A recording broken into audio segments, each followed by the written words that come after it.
The death of John the Baptist. At that time, Herod the Tetrarch heard about the fame of Jesus, and he said to his servants, "This is John the Baptist. He has been raised from the dead, and that is why these miraculous powers are at work in him." For Herod had seized John and bound him and put him in prison for the sake of Herodias, his brother Philip's wife, because John had been saying to him, "It is not lawful for you to have her."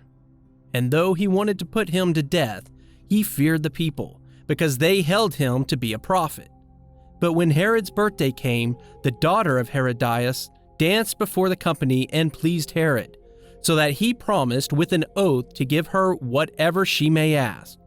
Prompted by her mother, she said, "Give me the head of John the Baptist here on a platter." And the king was sorry, but because of his oath and his guest, he commanded it to be given. He sent and had John beheaded in prison, and his head was brought on a platter and given to the girl, and she brought it to her mother. And his disciples came and took the body and buried it, and they went and told Jesus. Jesus feeds the 5,000. Now when Jesus heard this, he withdrew from there in a boat to a desolate place by himself. But when the crowds heard it, they followed him on foot from the towns. When he went ashore, he saw a great crowd, and he had compassion on them and healed their sick. Now when it was evening, the disciples came to him and said, "This is a desolate place, and the day is over. Send the crowds away to go into the villages and buy food for themselves."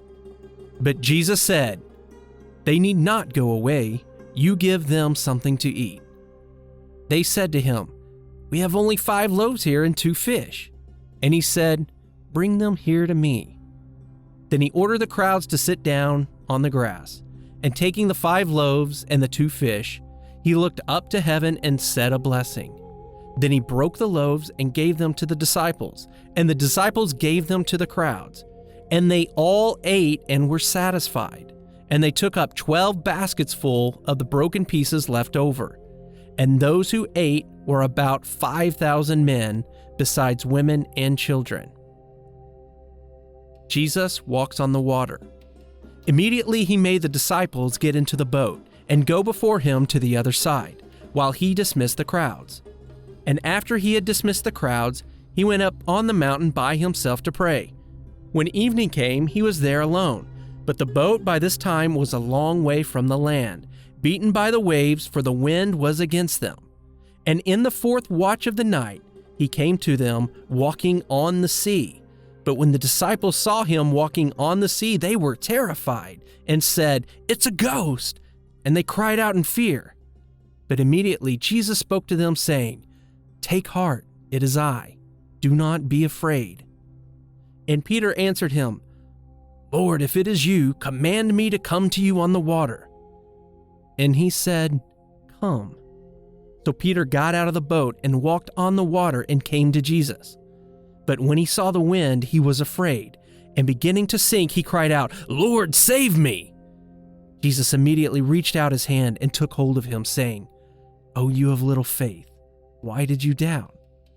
And when they got into the boat, the wind ceased, and those in the boat worshipped him, saying, "Truly, you are the Son of God." Jesus heals the sick in Gennesaret. And when they had crossed over, they came to the land at Gennesaret. And when the men of the place recognized him, they sent around to all that region and brought to him all who were sick, and implored him that they might only touch the fringe of his garment. And as many touched it were made well.